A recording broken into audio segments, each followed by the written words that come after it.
নেতৃবৃন্দ, আপনি কি, আপনাকে বারে বারে আমি বলছি নেতৃবৃন্দ, আপনারা নিজেকেও অফিশিয়ালি উপস্থাপন করেছেন এই কার্ডটি গলায় ঝুলিয়ে যে 20 বছর আগের তারেক রহমান, দেশের এ প্রান্ত থেকে ও প্রান্তে ছুটে চলা, শেকড় থেকে শিখরে, বিএনপির তৃণমূল থেকে কেন্দ্র, তারেক রহমান যেন অদৃশ্য সেতু বন্ধনের কারিগর।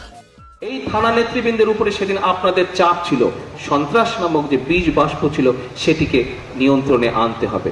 এনাদের প্রেশার ছিল কেন্দ্রীয় নেতৃবৃন্দের উপরে, এবং কেন্দ্রীয় নেতৃবৃন্দের একটি দাবি ছিল প্রধানমন্ত্রীর কাছে। 100% না হলেও বহুলাংশে আমরা আল্লাহর রহমতে সেটিতে সক্ষম হয়েছি। কেন সক্ষম হয়েছি? আপনাদের দাবি ছিল। 2 দশক আগে তারেক রহমানের রাজনৈতিক দর্শনের অনুকরণীয় দৃষ্টান্ত হলো এই ইউনিয়ন পর্যায়ের প্রতিনিধি সম্মেলন। দলকে আরও শক্তিশালী ও ঐক্যবদ্ধ রাখতে সারা দেশে ছুটে বেরিয়েছেন তারুণ্যের প্রতীক খ্যাত তারেক রহমান, যেন জিয়াউর রহমানের প্রতিচ্ছবি।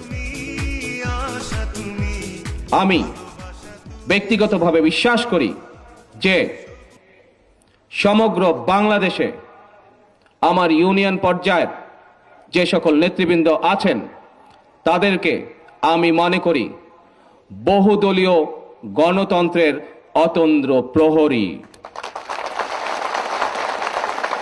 কারণ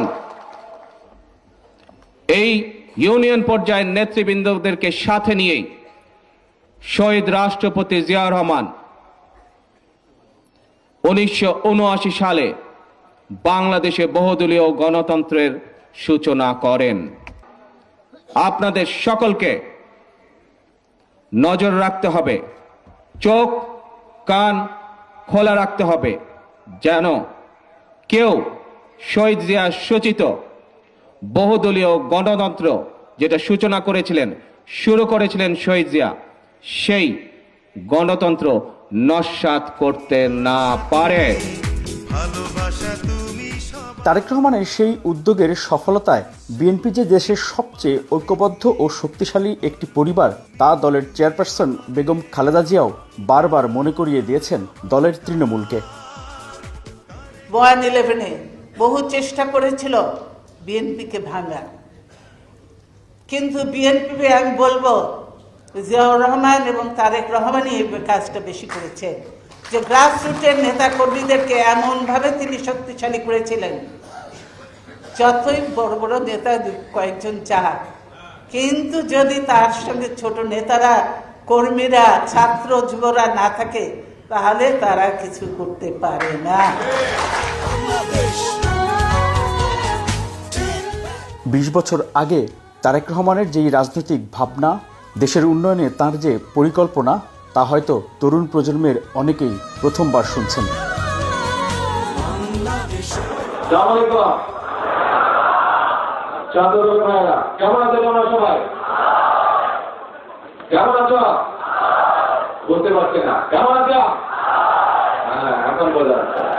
ছাত্রদল ও বিএনপির তৃণমূল পর্যায়ের নেতাদের কাছে ছুটে যাওয়া তারেক রহমানের দিক নির্দেশনাগুলো কেমন ছিল?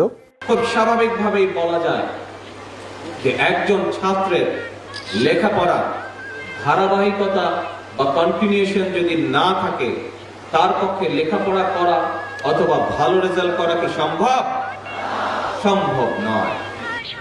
ছাত্রদলের ভাইরা, আমি মনে করি ছাত্রদল শুধু একটি রাজনৈতিক সংগঠন নয়, ছাত্রদল হচ্ছে নেতৃত্ব বিকাশের একটি সংগঠন, নেতৃত্ব বিকাশের একটি স্থান। এবং আমাদের একটি শপথ নিতে হবে, ভবিষ্যতে আমরা ছাত্রদল থেকে কিভাবে আরো সৎ, যোগ্য এবং সাধারণ মানুষের কাছে গ্রহণযোগ্য এইরকম নেতা আমরা তৈরি করতে পারি। এবং শুধু তাই নয়, নেতার গুণ হওয়া উচিত গঠনমূলক বক্তব্য, গঠনমূলক আলোচনা।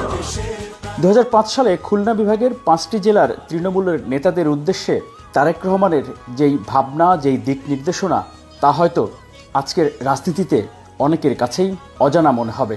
আর তরুণ প্রজন্মের কেউ হয়তো বলবেন, তারেক রহমানের রাজনৈতিক দর্শন ও দূরদর্শিতা আজকের বাস্তবতা। যে সকল বক্তব্য আপনারা রেখে গেছেন, আপনারা আপনাদের এলাকার কথা তুলে ধরেছেন, সংগঠনের কথা তুলে ধরেছেন, বিভিন্ন সমস্যার কথা আপনারা তুলে ধরেছেন। নেতৃবৃন্দ, সমস্যা সমগ্র বাংলাদেশই কম বেশি আছে। আমরা নেতৃবৃন্দ, আমরা বাংলাদেশি, সামগ্রিকভাবে আমরা একটি বিশাল পরিবারের সদস্য। পরিবারটির নাম বাংলাদেশ। আমরা যারা বাংলাদেশি, আমরা সেই পরিবারের সদস্য এবং আমাদের এই পরিবারের নেতৃবৃন্দ সমস্যা আছে, সমস্যা অনেক আমরা সমাধান করেছি। আমাদেরকে সহযোগিতা করতে হবে। আমাদেরকে দেশে 7 কোটি মানুষ নিয়ে আমরা দেশ স্বাধীন করেছিলাম, আজকে 14 কোটি মানুষ। 14 কোটি মানুষের খাদ্যের প্রয়োজন, বস্ত্রের প্রয়োজন, 14 কোটি মানুষের বিদ্যুতের প্রয়োজন, রাস্তাঘাট প্রয়োজন, স্কুল কলেজের প্রয়োজন এই 14 কোটি মানুষের সন্তানদের জন্য। কিন্তু নেতৃবৃন্দ, আমাদের সম্পদের সীমাবদ্ধতা আছে। এই সীমাবদ্ধ সম্পদের পরিকল্পনা মাফিক এটির প্ল্যান প্রোগ্রামের মাধ্যমে আমাদেরকে পর্যায়ক্রমে ধীরে ধীরে দেশকে উন্নয়নের দিকে নিয়ে যেতে হয়। নেতৃবৃন্দ, দেখুন, আপনাদের গলায় যেই কার্ডটি আছে, প্রত্যেকে আপনারা আজকে যে সকল ডেলিগেট এখানে উপস্থিত হয়েছেন, আপনাদের ওই কার্ডের মধ্যে কিন্তু একটি ঘর আছে, যেই ঘরের সামনে লেখা আছে পদবি। অর্থাৎ নেতৃবৃন্দ, আপনি কি, আপনাকে বারে বারে আমি বলছি নেতৃবৃন্দ, আপনারা নিজেকেও অফিসিয়ালি উপস্থাপন করেছেন এই কার্ডটি গলায় ঝুলিয়ে যে আপনারা নেতা। অর্থাৎ চিন্তা করে দেখুন নেতৃবৃন্দ, নিজকে দিয়ে চিন্তা করে দেখুন, প্রতিদিন 2 জন হলেও মানুষ কিন্তু আপনার এলাকার মানুষ আপনার কাছে আসে। কিসের জন্য? হয়তো এই আশা নিয়ে আসে যে কোনো একটি সমস্যা আপনার সামনে উপস্থাপন করলে আপনি সক্ষম হতেও পারেন তাকে সেই সমস্যা থেকে উদ্ধার করার জন্য। সমস্যা বাদ দেন, হয়তো সে নিজে কোনো সমস্যা, সেটা সমাধানও সে নিজেই করতে পারবে, কিন্তু আপনার কাছে পরামর্শের জন্য সে আসে, যে আপনি যেই পরামর্শটা দিবেন সেই অনুযায়ী সে এগিয়ে যাবে। আমি কি কথাটা ভুল বলেছি নেতৃবৃন্দ? আসে না? কেন আসে? এটি হচ্ছে আপনার সেই এলাকার মানুষের আস্থা আছে আপনার উপরে। বিএনপির তৃণমূল অর্থাৎ সেই প্রত্যন্ত গ্রাম পর্যায়ের নেতাদের কাছে ছুটে গিয়েছেন দলের এই শীর্ষ নেতা। মাঠ পর্যায়ে কেমন চলছে বিএনপি তা বুঝতে, তৃণমূলের মতামত শুনতে, অভিযোগ জানতে একই সাথে দিয়েছেন দিক নির্দেশনার বার্তা, ছড়িয়েছেন দলের প্রতিটি নেতাকর্মীর কাছে। এখন নেতৃবৃন্দ, আপনি সকালে আমি আমার বক্তব্যে বলেছি, আপনারাও কথা প্রসঙ্গে বলেছেন যে আপনারা রাজনীতি করেন এই দেশের জন্য, এই দেশের মানুষের জন্য। সত্যি যদি নেতৃবৃন্দ মানুষের জন্য রাজনীতি করে থাকেন, আসুন, শুধু কিন্তু সবসময় সকল সমস্যার সমাধান কিন্তু সরকার করতে পারে না। সরকার কার? সরকার তো আপনাদেরই নেতৃবৃন্দ। দেশটি কিন্তু আমাদের সকলের। আজকে নেতৃবৃন্দ, আমি জানি, আমরা সকলে জানি, কেন্দ্রীয় নেতৃবৃন্দ জানেন, প্রধানমন্ত্রী জানেন, আপনারাও জানেন, দেশে এলাকায় সমস্যা আছে, বেকার সমস্যা আছে, কৃষির সমস্যা আছে। বাংলাদেশ হচ্ছে একটি গ্রামের দেশ এবং আরেকজন বক্তা বলেছেন এদেশের শতকরা 80% মানুষ প্রত্যক্ষ হোক পরোক্ষ হোক কৃষির সাথে সম্পৃক্ত। তাই যদি হয়ে থাকে নেতৃবৃন্দ, আপনারা নিজ নিজ গ্রামকে এক একটি বাংলাদেশ মনে করতে হবে নেতৃবৃন্দ। এবং আপনার কাছেই কিন্তু নেতৃবৃন্দ, আপনাদের কাছেই বহু সমস্যার সমাধান আছে। কৃষি যদি আমাদের প্রধান হয়ে থাকে, আসুন না, মাছ চাষের মাধ্যমে এই এলাকায় তো সেটি অনেক পপুলার। কোনো না কোনো খাল আছে, কোনো না কোনো বিল আছে যেটি অপ্রয়োজনীয়ভাবে পড়ে আছে। আসুন, নিজেদের পরামর্শ, 2 জন বসুন, নিজেদের পরামর্শ 10 জন যুবককে ডেকে তাদেরকে সহযোগিতা করুন। খাল খননের কথা বলেছেন নেতৃবৃন্দ, আসুন না, আপনি নিজ উদ্যোগে গ্রহণ করতে পারেন, নিজ উদ্যোগে বিএনপির নেতাকর্মীদের সাথে নিয়ে আপনি কিন্তু পারেন আপনার এলাকার একটি প্রয়োজনীয় খাল খনন করতে স্বেচ্ছাশ্রমের ভিত্তিতে। 20 বছর আগের তারেক রহমানই বা দলের জন্য, দেশের জন্য কি চিন্তা করেছেন? আসুন, বক্তৃতা, বিবৃতি, মিটিং, মিছিল এর পাশাপাশি আমরা রাজনীতিতে এমন একটি কিছু নিয়ে আসি, সকলের চেষ্টায় এটা আনা সম্ভব। আপনাদের ঐকান্তিক চেষ্টায়, আপনাদের একটুখানি উদ্যোগের মাধ্যমে কিন্তু নেতৃবৃন্দ সম্ভব অনেক কিছু বদলে দেওয়া। দেখুন নেতৃবৃন্দ, 2002 সালে আমরা একটি প্রতিনিধি সম্মেলন করেছিলাম, থানা পর্যায়ে প্রতিনিধি সম্মেলন করেছিলাম ঢাকায় আমরা একটি প্রতিনিধি সম্মেলন করেছিলাম। এখানে আজকে থানা নেতৃবৃন্দ বসে আছেন, আপনারা সেদিন অনেকেই উপস্থিত ছিলেন। এই থানা নেতৃবৃন্দের উপরে সেদিন আপনাদের চাপ ছিল। কি চাপ ছিল? যে দেশ থেকে যেভাবে হোক সন্ত্রাস নামক যে বীজ বাষ্প ছিল সেটিকে নিয়ন্ত্রণে আনতে হবে। নেতৃবৃন্দ, আজকে আমরা বহুলাংশে, 100% না হলেও বহুলাংশে আমরা আল্লাহর রহমতে সেটিতে সক্ষম হয়েছি। কেন সক্ষম হয়েছি? নেতৃবৃন্দ, আপনাদের দাবি ছিল, আপনাদের প্রেশার ছিল এনাদের উপরে, এনাদের প্রেশার ছিল কেন্দ্রীয় নেতৃবৃন্দের উপরে, এবং কেন্দ্রীয় নেতৃবৃন্দের একটি দাবি ছিল প্রধানমন্ত্রীর কাছে, এবং আপনাদের পক্ষেই কিন্তু আপনাদের যেহেতু এটি মানুষের কাছে আপনাদের দাবি ছিল এবং সৎ দাবি ছিল, সত্যিকার দাবি ছিল, সেজন্যই কিন্তু নেতৃবৃন্দ আজকে সম্ভব হয়েছে আপনাদের সকলের সহযোগিতার মাধ্যমে সমগ্র দেশে এই যে বীজ বাষ্প যে ছিল এটি থেকে দেশকে, দেশের মানুষকে মুক্ত করা। আপনারাই চেয়েছিলেন, আপনারাই পেরেছেন নেতৃবৃন্দ। সেই একই প্রশাসনের মাধ্যমেই তো আপনারা করেছেন নেতৃবৃন্দ, যেই প্রশাসন বিগত সরকারের সময় ছিল। তার মানে নেতৃবৃন্দ কি প্রমাণিত হলো? পুলিশ বলেন, আনসার বলেন, বিডিআর বলেন, র্যাব বলেন, সেনাবাহিনী বলেন, যাকে দিয়ে আমরা করিয়ে থাকি না কেন, তারা তো এই দেশের সন্তান, তাই নয় কি নেতৃবৃন্দ? এবং এই মানুষগুলো কি বিগত নির্বাচনের পরে কি ইম্পোর্ট করে আনা হয়েছে বিদেশ থেকে? আনা হয়নি। এরা পূর্বের সরকারের সময় এই দেশে ছিল, কিন্তু আপনাদের আন্তরিকতা ছিল বলেই আপনারা চেয়েছেন এই সমস্যার হাত থেকে দেশকে বাঁচাতে, আপনারা সক্ষম হয়েছেন, আপনাদের সরকারের পক্ষে সম্ভব হয়েছে। এই ক্রেডিট আপনাদের, এই দাবি ছিল আপনাদের, এই ওয়াদা ছিল আপনাদের মানুষের কাছে। কাজী আপনারা কিন্তু অলরেডি এরই মধ্যে প্রমাণ করেছেন যে সত্যিকার ভাবে কিন্তু আপনারা দেশকে, দেশের মানুষকে নেতৃত্ব দিতে সক্ষম। নেতৃবৃন্দ, সকল কিছু কিন্তু ব্রিজ, রাস্তা, কালভার্ট করেই কিন্তু সকল মানুষের মন জয় করা সবসময় যায় না। সাথে রাজনৈতিক আদর্শ থাকতে হবে, আপনাকে মানুষের মন জয় করতে হবে। শুধু রাস্তা হলেই কিন্তু মানুষের মন জয় হয় না। অবশ্যই মানুষ এলাকার রাস্তা হলে খুশি হয়, একই সাথে কিন্তু তাকে সহযোগিতা করতে হবে।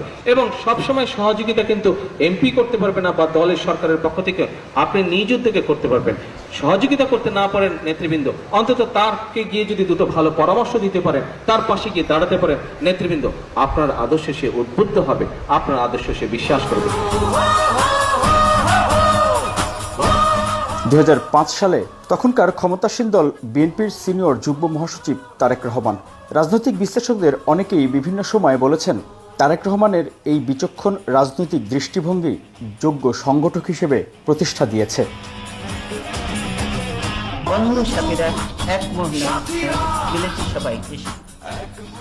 একজন এখানে বলে গিয়েছে বক্তা কথা প্রসঙ্গে যে অন্য একটি দল, আমাদের প্রধান রাজনৈতিক দল, তারা অনেক সময় অনেক কথা বলে থাকে, এটা সেটা বলে তারা বুঝিয়ে থাকে।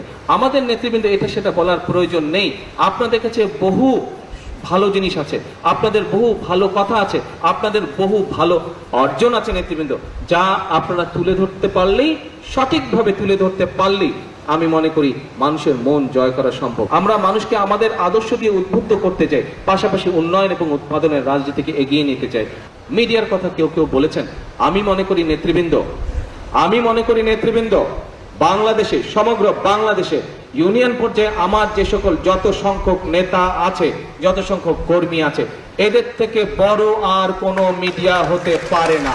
আপনারা হচ্ছেন বাংলাদেশের সবচেয়ে বড় মিডিয়া। শুধু প্রয়োজন জানা যে আপনি আপনার দেশের জন্য, আপনার দেশের মানুষের জন্য কতটুকু অবদান রাখতে সক্ষম হয়েছেন, কি কি অর্জন করেছেন, কি কি অর্জন করার পথে আছেন দেশের জন্য, দেশের মানুষের জন্য। শুধু এগুলো একটু কষ্ট করে জানতে হবে। আপনারাই হচ্ছেন দলের আসল ভিত্তি। আমরা যত যাই কিছু করি না কেন, আপনাদের কাছে যদি আমরা উপস্থাপন করতে না পারি, সাধারণ মানুষ জানবে না, এবং সাধারণ মানুষ যদি না জানে, আমাদের সকল কাজ করা সফল হবে না, সার্থকতা আসবে না। সন্ত্রাসকে নির্মূল করার যে পরিকল্পনা আছে, এর জন্য আপনাদের কাছে, আমার ইউনিয়ন পর্যায়ের নেতৃবৃন্দের কাছে সকল প্রকার সহযোগিতা আশা করে আমার বক্তব্য শেষ করছি। ইনশাআল্লাহ আবার দেখা হবে। রাজনৈতিক বিশ্লেষকদের অনেকেই বিভিন্ন সময় বলেছেন, তারেক রহমানের এই বিচক্ষণ রাজনৈতিক দৃষ্টিভঙ্গি অনেকেই মেনে নিতে পারেনি। নিজ দল বা দলের বাইরে অথবা দেশি বিদেশি নানা মহলের প্রতিহিংসার শিকার হন তারেক রহমান। সেই ধারা এখনো চলছে, আজও অপপ্রচারের শিকার তারেক রহমান। এখন তো আবার অদৃশ্য শত্রু মোকাবিলা করতে হচ্ছে পুরো দলকে। Miraj Hossain Gazi, desk report, Dhaka.